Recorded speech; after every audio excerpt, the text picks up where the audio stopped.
Buenas noches, amados. Dios les bendiga. La gracia de Dios con ustedes. Y como decía el canto, que esta noche el fluir de la gracia del Calvario sea en nuestras vidas. Y que el fluir de la gracia del Calvario sea con nosotros. Que esta noche podamos experimentar de la gracia de Cristo, de la gracia del Señor en medio nuestro, bendiciendo nuestras vidas. Gloria al Señor. Y vamos a continuar, hermanos, esta noche antes de entrar en el tiempo de oración respecto al tema que hemos estado compartiendo, Gloria a Cristo, respecto a los 48 principios de éxito en el cual hemos estado caminando, en el cual hemos estado compartiendo, gloria al Señor, y que podamos continuar. Vamos un poquito menos de la mitad y vamos avanzando las maneras que Dios tiene para nosotros. Gloria al Señor, gloria a Cristo. Y está aquí ya en tu pantalla, gloria al Señor, estos 48 principios de éxito, recordando que es la palabra sanadora de Cristo, la palabra sanadora para nosotros, para traer plenitud. Gloria al Señor. Y hablamos siempre diferente en la sesión pasada, gloria a Cristo, el aspecto número 21, el 21º, respecto a la vigilancia espiritual en la iglesia local. Tenemos que estar pendientes de las maneras en las que Dios está moviendo, gloria al Señor. Y vamos a encontrar, amados, en el 22º, en el libro de Timoteo, primera de Timoteo, gloria al Señor. Y voy a pedirle al hermano Julio si nos puede apoyar con la lectura, primera de Timoteo, capítulo 3, versículo 4 y 5, por favor. Sí, hermano, bendiciones. Que gobierne bien su casa, que tenga a sus hijos en sujeción con toda honestidad, pues el que no sabe gobernar su propia casa, ¿cómo cuidará de la iglesia de Dios? Amén. Aleluya. Muchas gracias, hermano Julio. Gloria al Señor. Y podemos ver, amados, que este 22º principio lo vamos a comprender en estos dos versículos que son dentro de los requisitos del obispado. Es muy importante que alguien que pretende ser parte del gobierno espiritual de la iglesia local muestre fidelidad y lealtad en el gobierno de su propia familia. Y el principio 22º lo llamaremos gobernar la casa de Dios. Aleluya. Ahora, gobernar no es solo poner las reglas a seguir. Eso en cualquier situación puede ser dada, gloria al Señor, sino también la responsabilidad de aquel o de aquellos que queremos servir al Señor es proveer, ser proveedores de los medios que garanticen que las instrucciones, que las ordenanzas del Señor puedan ser cumplidas por Cristo. Es decir, el obispo debe saber que la ley de Dios es buena en sí misma y que Dios la dio para bendición y para plenitud, pero que el creyente requiere de la gracia de Dios para poder cumplirla. Gloria al Señor.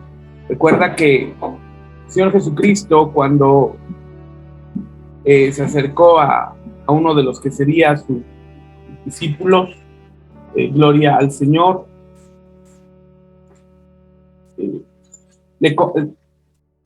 dijo: aquí un verdadero israelita, refiriéndose a Natanael. Y una de las características de un verdadero israelita, más que en ese aspecto no se refiere a alguien de una línea consanguínea, de una cuestión espiritual, se refiere específicamente a 3 características que tenía un verdadero israelita. Número 1, tenía que conocer la ley. Número 2, tenía que enseñar la ley. Y número 3, tenía que vivir la ley, siguiendo aquel principio que Dios le dio a Josué. Si tú recuerdas, en el capítulo 1, en los primeros versículos, donde le dice: guarda las palabras de esta ley que hoy te doy y no olvides de ponerlas por obra, y entonces todo te saldrá bien. Y esta tiene que ser la sombra de lo que Dios nos enseña en Josué. Una de las maneras en las que los obispos, en las que los ancianos, los ministros, pues, si quieren servir a Dios de una manera efectiva, de una manera correcta, tienen que caminar. Y para esto vamos a la Biblia, amados, al libro de Romanos, gloria al Señor, Romanos capítulo 7, vamos a leer 12, 14 al 16, el versículo 12 y el 14 al 16, gloria al Señor. Voy a pedirle al hermano Luis Ernesto si nos apoya con la lectura, por favor. Creo que sí, pastor. Muy buenas noches. Versículo 12. De manera que la ley a la verdad es santa y el mandamiento santo, justo y bueno. Porque sabemos que la ley es espiritual, más yo soy carnal, vendido al pecado, porque lo que hago no lo entiendo, pues no hago lo que quiero, sino lo que aborrezco, eso hago. Y si lo que no quiero, esto hago, apruebo que la ley es buena. Amén. Bien. Muchas gracias, pastor Luis Ernesto. Y podemos ver, amados, aquí que el apóstol Pablo va a empezar a hablar respecto a las 4 leyes que él nos habla en el libro de Romanos. Pero lo que al tema es el día de hoy, el versículo 12, nota las características que el propio apóstol Pablo habla de la palabra. Dice esto: la palabra, la verdad, es santa. Aleluya. El mandamiento es santo. Vuelve a ratificar esto. Es justo y es bueno.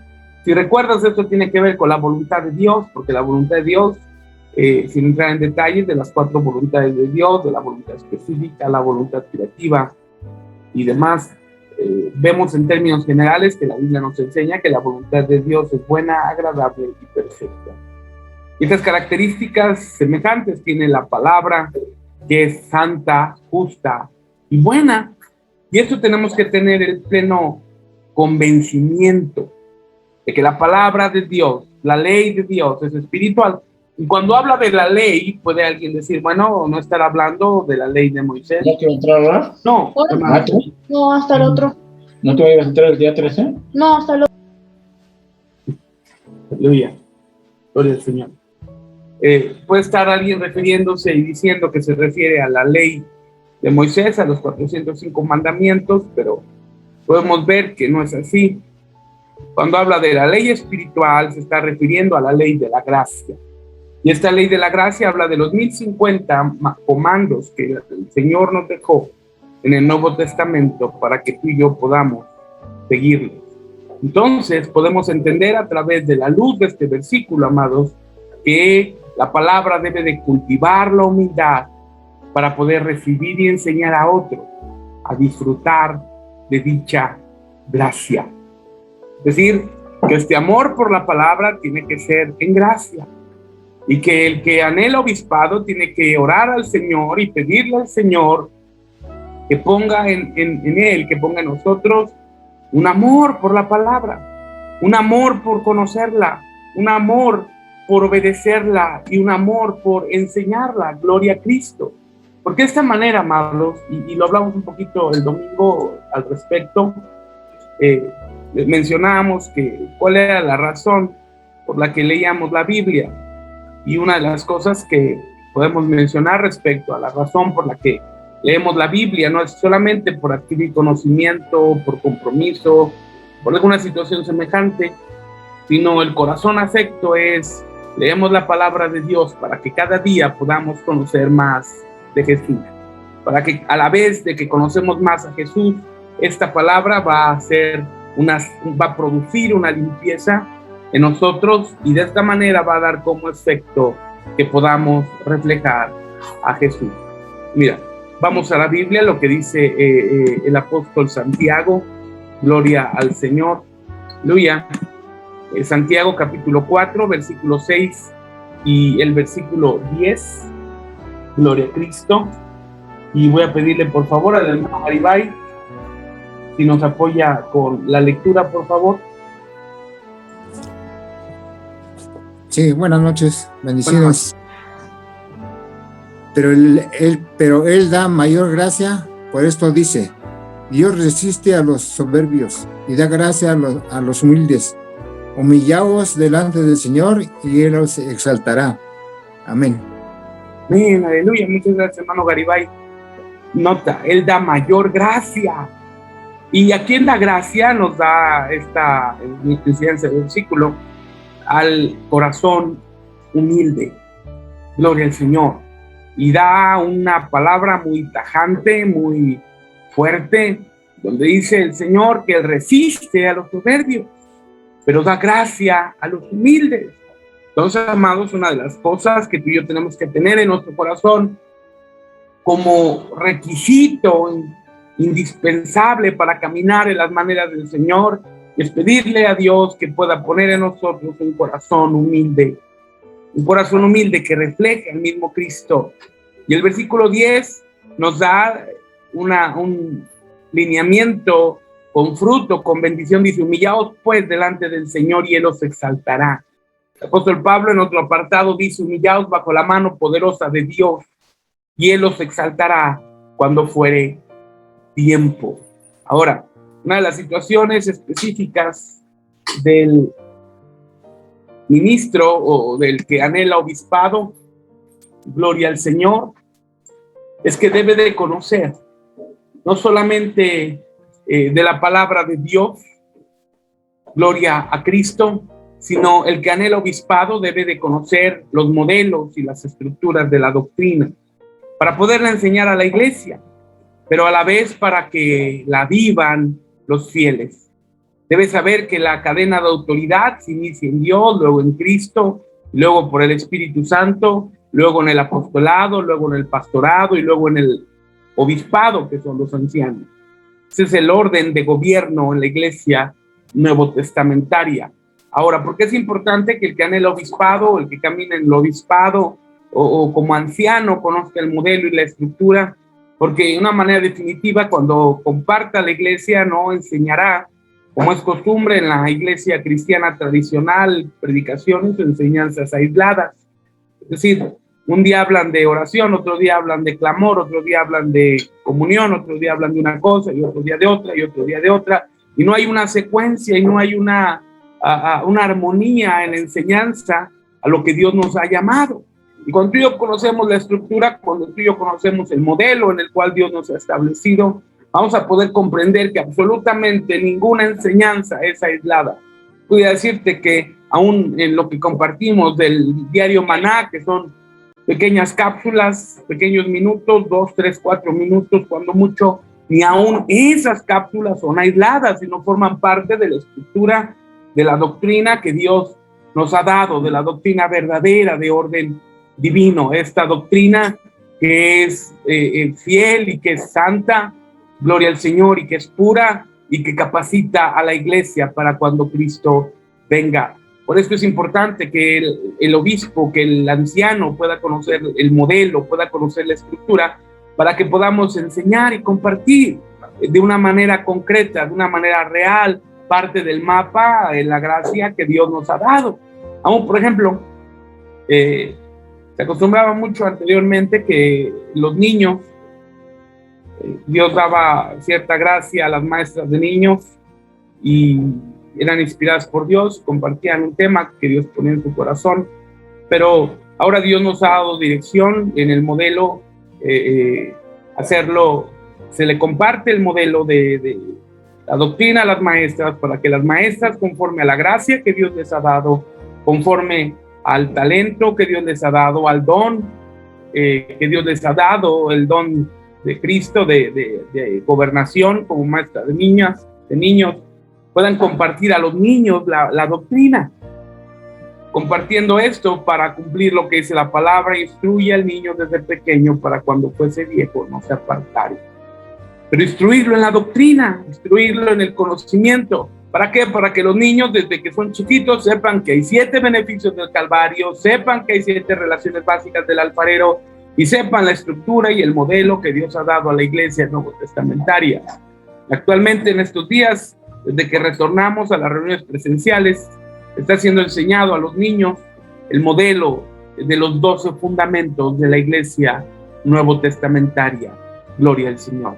Pero vamos adelante, amados, vamos a la Biblia, gloria a Cristo, y vamos a 1 de Corintios, capítulo 11, gloria al Señor, versículo 1 al 3, gloria a Cristo. Y voy a pedirle a la hermana Marisela si nos apoya con la lectura, si fuera tan amable. Sí, pastor, buenas noches. Dice, sed imitadores de mí, así como yo de Cristo. Os alabo, hermanos, porque en todo os acordáis de mí y retenéis las instrucciones tal como os las entregué. Pero quiero que sepáis que Cristo es la cabeza de todo varón, y el varón es la cabeza de la mujer, y Dios la cabeza de Cristo. Amén. Aleluya. Gracias, hermana Marisela. Nota la reflexión que hace el apóstol Pablo. Dice, imítenme a mí, porque hay un modelo mayor que el apóstol Pablo, y este es Cristo. Versículo 2 dice, os alabo, ¿verdad? Y habla Pablo un agradecimiento de la memoria que hacen de él, pero dice, retén las instrucciones tal como os las entregué. Cuando retenemos la instrucción, y cuando habla de instrucción se refiere específicamente al trazo que el Señor ha puesto en la doctrina. De esta manera no hay necesidad de añadir nada. De esta manera no hay necesidad de aumentar nada, sino sencillamente y simplemente, siendo Cristo el Señor de la iglesia, seguir sus instrucciones. Y bueno, antes de ver un ejemplo, una sombra de lo que Dios nos enseñó en el Antiguo Testamento, nos habla de un orden jerárquico. El apóstol Pablo, donde dice que Cristo es la cabeza de todo varón, y el varón es la cabeza de la mujer, y Dios es la cabeza de Cristo. Que nota, hay un sentido de autoridad que Dios ha dado con claridad en la Escritura.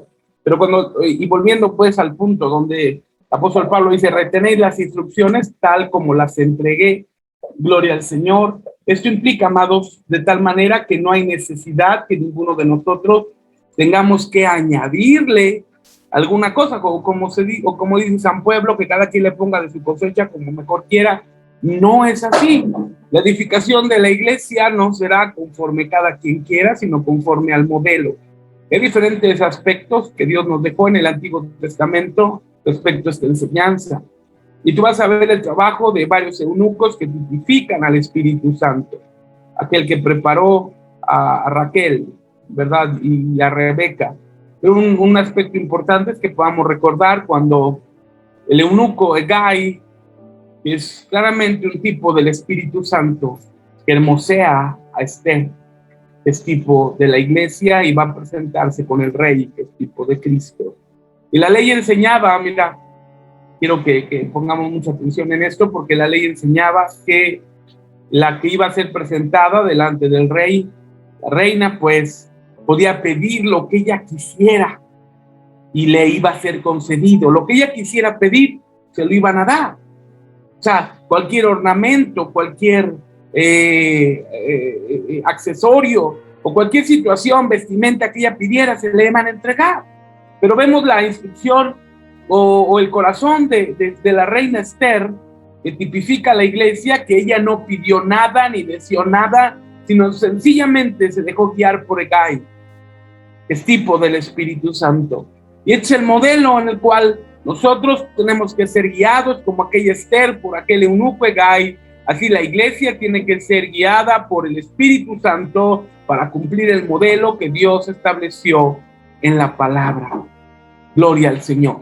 Uno de los aspectos de la autoridad del obispado, amados, de los ancianos, es que la autoridad es para servir, y tal como el Señor nos dejó. Por ejemplo, vamos a Mateo, gloria al Señor, Mateo capítulo 20, y vamos a leer del versículo 25 al versículo 28, gloria al Señor. Voy a pedirle a la hermana Yolanda si nos apoya con la lectura, si fuera tan amable.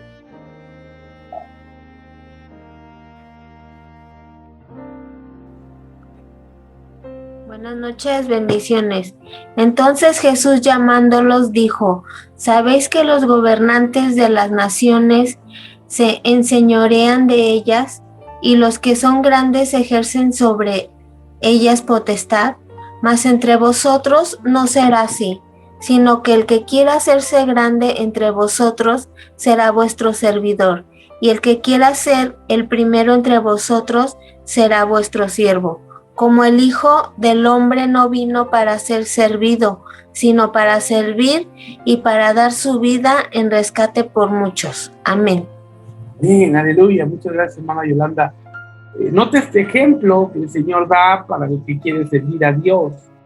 La autoridad, el mandato, la posición que Dios ha dado en el ministerio no es para que el varón o la mujer que Dios ha puesto en preeminencia se enseñoríe sobre otro, sino el ministerio que Dios ha dado es para que podamos servir a los demás.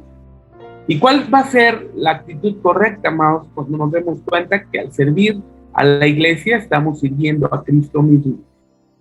Hay dos cosas que yo digo constantemente con el equipo de servicio, y es esto: cuando acomodamos las sillas, yo les digo, tienen que hacerlo con tal excelencia, así literalmente, con tal excelencia, como si Cristo mismo se fuera a sentar en esa silla. Cuando el equipo de sanitización al principio, en la primera reunión, yo les dije, tienen que sanitizar. Como si a Cristo mismo lo sanitizaran. Claro que eso no necesita ser sanitizado, ¿verdad? Pero por dar un ejemplo. Porque cuando el hermano se siente en esa silla o está siendo sanitizado, es Cristo mismo en ellos que están siendo. Es la actitud para servir de una manera correcta. Hoy en día, tristemente, en la cristiandad hay mucho caciquismo, mucho autoritarismo, y esto ha sido un problema no solamente en la iglesia, sino en la cultura americana, o hablando en continente, entre los hispanohablantes. Y esto lo adoptó erróneamente la iglesia, pensando que el pastor, que el apóstol es el que se enseñorea sobre la gente. Si no es, de ninguna manera, nada que ver con Cristo. El propio Señor Jesucristo en este versículo 28 dice que el Hijo del Hombre no vino para ser servido, sino para servir y para dar su vida en rescate por muchos. De las cosas que yo digo constantemente a los muchachos, a los hermanos del equipo, es: aquí todos hacemos de todo. Todos hacemos de todo. Todos le entramos a la limpieza, todos le entramos al acomodamiento de sillas, todos acarreamos, todos subimos, todos bajamos. Porque no hay rangos en el servicio. Que quiera ser el mayor tiene que servir. Este es el corazón de Jesús. No levantar caciques manda más. No a ver quién manda. No a ver quién tiene mayor capacidad de mando. No, amado. Sino es quien tiene un corazón de servicio para Dios. ¿Quién es el que tiene una actitud correcta al servir? Y esto lo vemos desde la llegada puntual, o más temprano, ¿verdad? No la huida al trabajo como que hacen los trabajos seculares, sino la actitud correcta. Yo lo hago, yo voy, yo sirvo, porque lo estamos haciendo para Cristo mismo. Gloria al Señor. Y vemos lo que dice en Juan, capítulo 13, versículo 3 al 17. Gloria al Señor. Voy a pedirle a Cintia si nos apoya con la lectura, por favor. Juan, Evangelio de Juan, capítulo 13, versículo 1 al 17. Versículo 3 al 17. Buenas noches, hermanos. Sabiendo Jesús que el Padre le había dado todas las cosas en las manos y que había salido de Dios y a Dios iba, se levantó de la cena y se quitó su manto, y tomando una toalla se la ciñó. Luego puso agua en un lebrillo y comenzó a lavar los pies de los discípulos y a enjuagarlos con la toalla con que estaba ceñido. Entonces vino a Simón Pedro, y Pedro le dijo: Señor, ¿tú me lavas los pies? Respondió Jesús y le dijo: Lo que yo hago, tú no lo comprendes ahora, mas lo entenderás después. Pero Pedro le dijo: No me lavarás los pies jamás. Jesús le respondió: Si no te lavare, no tendrás parte conmigo. Le dijo Simón Pedro: Señor, no solo mis pies, sino también las manos y la cabeza. Jesús le dijo: el que está lavado no necesita sino lavarse los pies, pues está todo limpio. Y vosotros limpios estáis, aunque no todos, porque sabía quién le iba a entregar.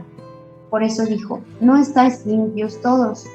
Así que después que les hubo lavado los pies, tomó su manto y volvió a la mesa, y les dijo: ¿sabéis lo que os he hecho? Vosotros me llamáis maestro y señor, y decís bien, porque lo soy. Pues si yo, el Señor y el Maestro, he lavado vuestros pies, vosotros también debéis lavaros los pies los unos a los otros. Porque ejemplo os he dado para que como yo os he hecho, vosotros también hagáis. De cierto os digo, el siervo no es mayor que su Señor, ni el enviado es mayor que el que le envió. ¿Sabéis estas cosas? Bienaventurados seréis si las hiciereis. Amén. Amén, aleluya, gracias, Cintia. Nota esto, amado. ¿Qué ejemplo da el Señor Jesucristo? ¿Y qué diálogo tiene con Pedro? Yo quiero que por un momento, por unos instantes, puedas visualizar la situación. Jesús está entrando quizás en la parte final del ministerio. Y antes va a dejar un ejemplo de servicio. Y tiene un diálogo tan poco usual con Simón Pedro.